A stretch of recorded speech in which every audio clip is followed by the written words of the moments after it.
welcome to the episode. This will be a slightly different episode than we've done in quite some time. This episode will show you a little bit about what it was like to ride with the Can-Am crew. Now, of course, they are a much more technical group of individuals that are fully capable of whatever rocks or hills you may throw at them. And if you've seen their videos, you know that they are great at what they do. So once we had heard that the Can-Am crew was going to be doing a subscriber ride, we reached out and we spoke with them, and just really they were very accommodating and just saying, hey, we're going to be here, come and join us.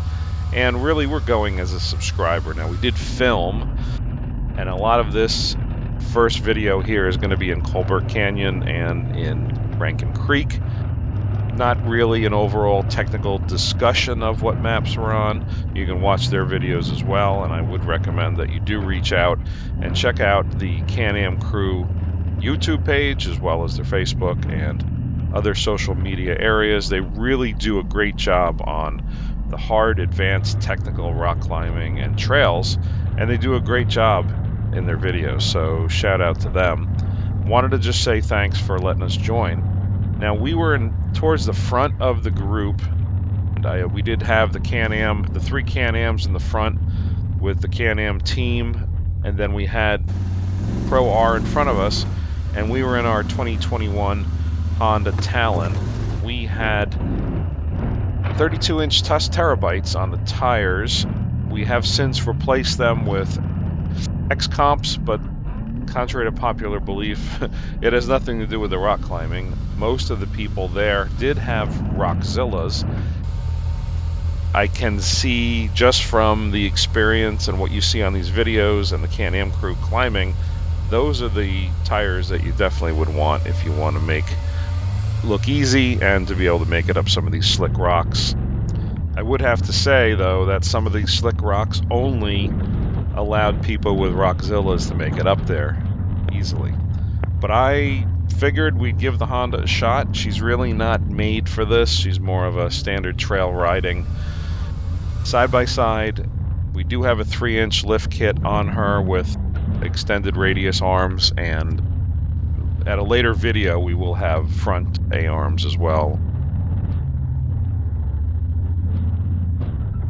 She did pretty well. I really did not know what to expect, and as you can see here, some of the angles are a little uneasy if you're not used to having kind of pitch going on in your vehicle. This, again, full disclosure, I do not have much experience in rock climbing in these advanced trails, so thank you for all the coaching that I did receive from Jesse and Scott and the team. It made things a little easier. It's a great learning experience to know exactly what you have to do and where to do it. That was half of the day. Hopefully you get to view a little of this and appreciate some of the angles that were involved and the size rocks. Now, unfortunately, I think my GoPro probably had horizontal horizon stability on, so you may not see the true angles of it, but you can look at the video and get an idea. The Can-Ams and the Pro R made this look like a piece of cake.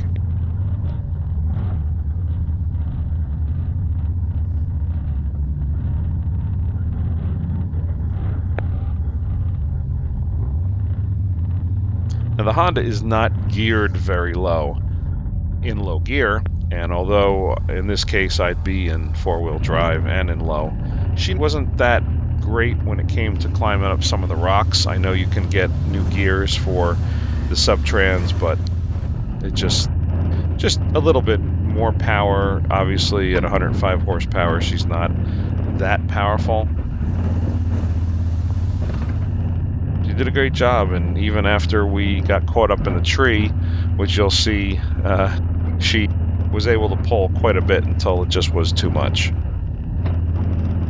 Just a quick shout out to our sponsor, Evolution Power Sports, your one-stop shop for pre-owned and quality on-road and off-road vehicles. Also, check out our merchandise with a click of a button online.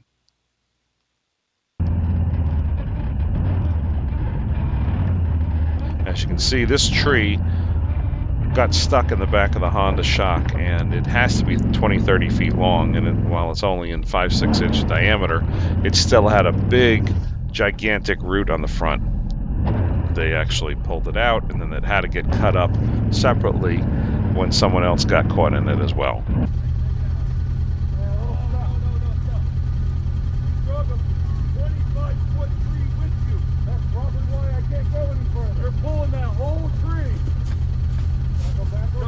Behind you. I got it way back there. I got out to grab it and took off.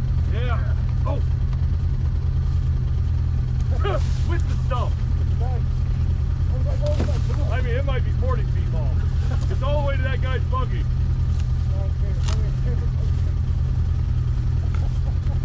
They had to wiggle it out and get it pulled from the undercarriage of the Honda. And of course, I couldn't even see it. I didn't feel it. I felt it sluggish. But as you can see, it really had got stuck up in there. And I'm sure Scott somewhere has a picture of it, which you'll see when we go to the front camera. You'll be able to see that they saw the obstruction and me dragging it.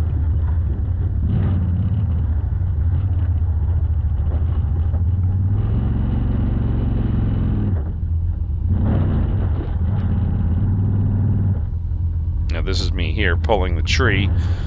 Front camera, not realizing that it's attached to the undercarriage of the Honda.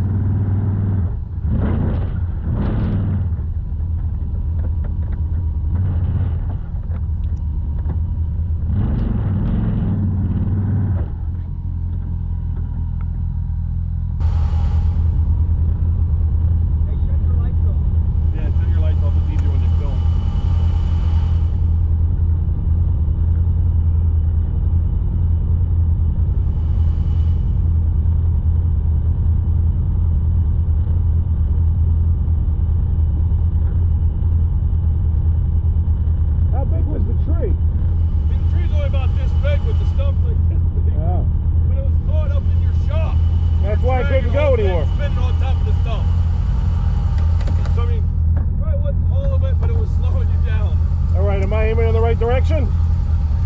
I can't see where your wheel is here, but if you keep going that way, you're going to go over. So you're fine to go in there if you're past that rock back there. I don't know, but I turned into it a little bit. Yeah, I'm stuck on this. I don't know if you're on that ledge or not. I'm on that. All right. You just go straight. If you can run the high edge a little bit, about this far, and then you'll be past it, you can turn this way. All right, you want to get out of that corner? Oh, yeah.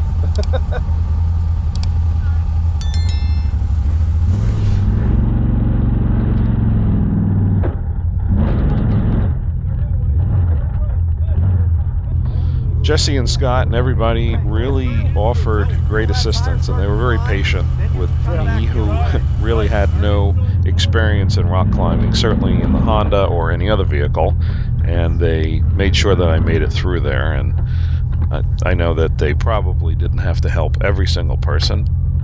It's the first time for everything, so I do appreciate it, and it was a lot of fun, and it was enjoyable, and it was a learning experience. So hopefully I can get a copy of that footage. That would be great, Jesse, to see what it actually looked like. So I think if you watch the Can-Am crew videos, you'll be able to see the angles. Unfortunately, I think the GoPro had horizontal horizon stability on, so you don't see the full angle.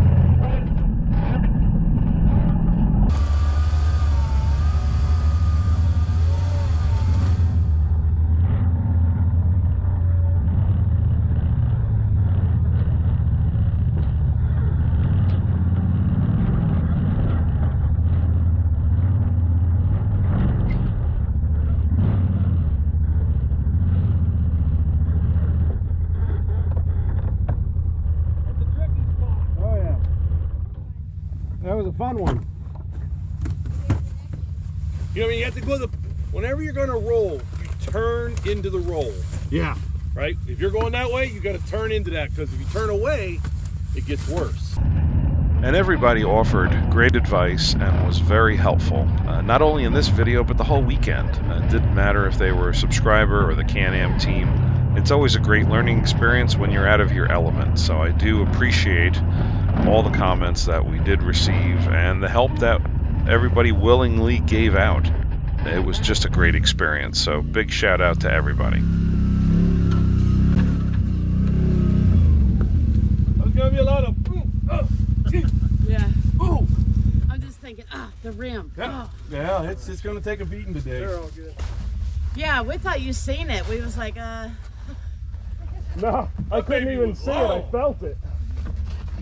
you could feel it. Yeah, it just kept going. I was like, does he Well, not? it's stuck into the shock. Because Yeah. I'm like, I know the Honda isn't geared low, but this is like crazy. Be careful, that's sharp, Cooper. Don't let the blade hit you. Okay? Be careful, okay? It's mighty.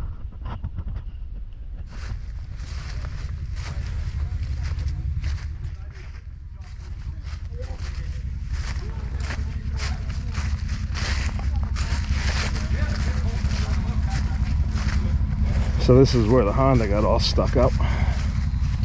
Stuck. Now this is nothing. Nah.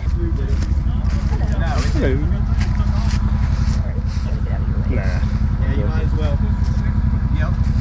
Might as well. So that's the same Honda log that It definitely is a Honda log. Take a souvenir.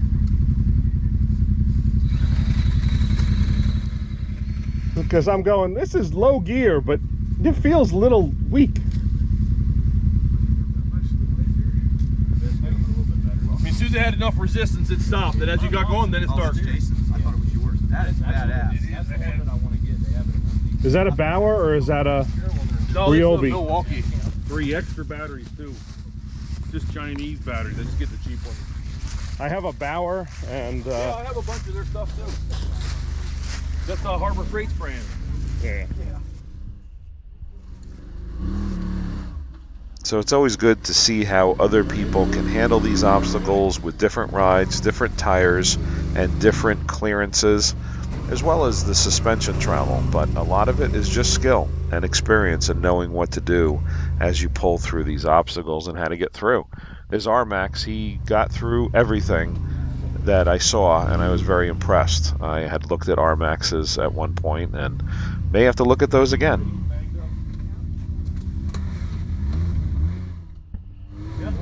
Go for it. Into the hill. Turn into the hill. Once you go and start climbing, you can cut back. Watch this rock right in front of you. That one.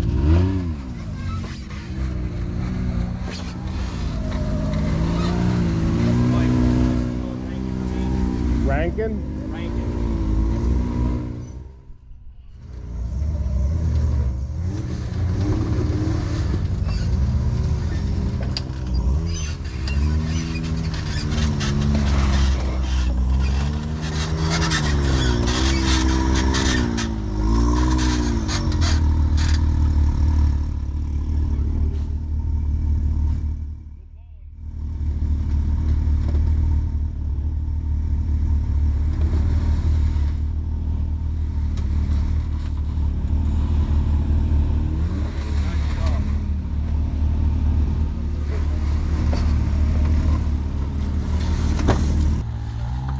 And looking up further up the hill, I knew the fun was just about to begin.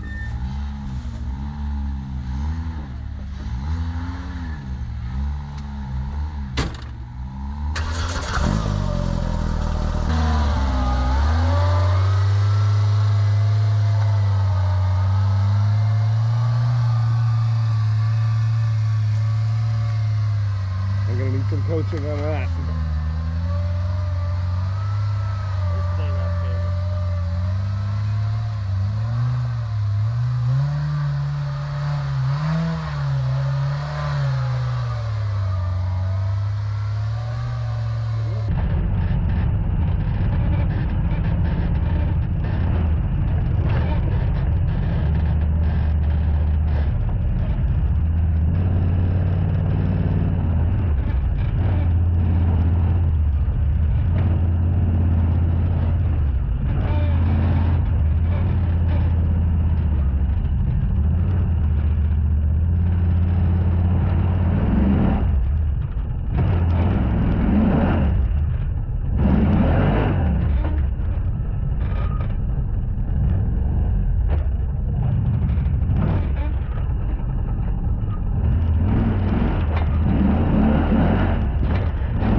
through the process, Jesse was there filming and coaching me since I had really never gone up a rock face like this.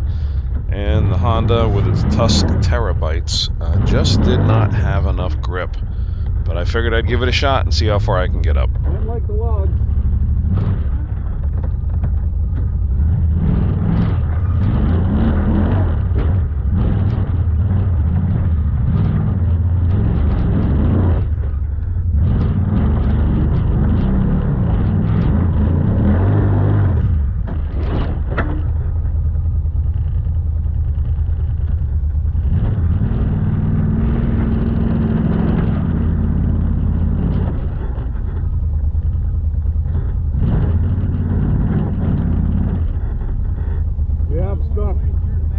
And at that point, it was going to be winch time. I'm guessing that's winch time. Yeah, there's a rock right behind you, so you can't back up and get a run at it. Yeah. Your front tires are on top of it, though. Yeah. You want to hook them up? Looks like everybody else.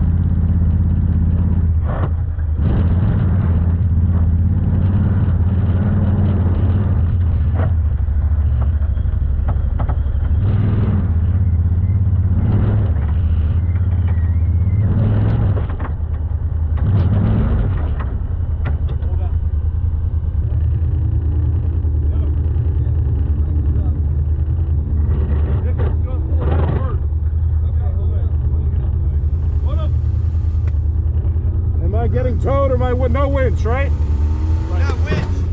Winch it and help it. Winch and help. Winch and help. There you go.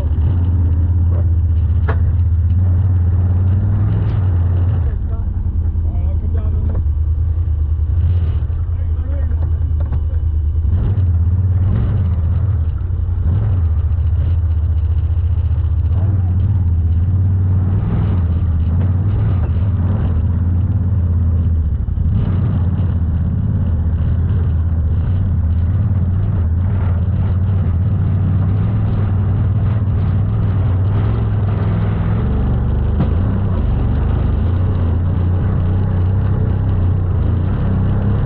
And it is a challenging area.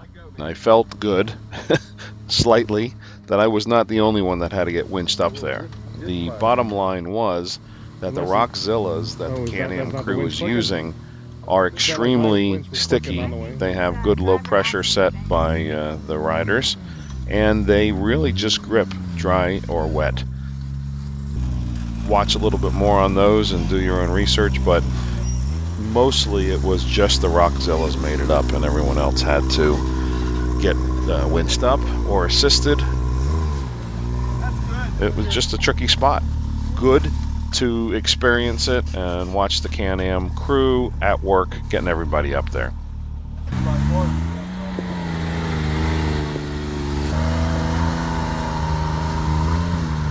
You did awesome.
Big thanks again to the Can-Am crew and everybody else who was out there riding and let us join.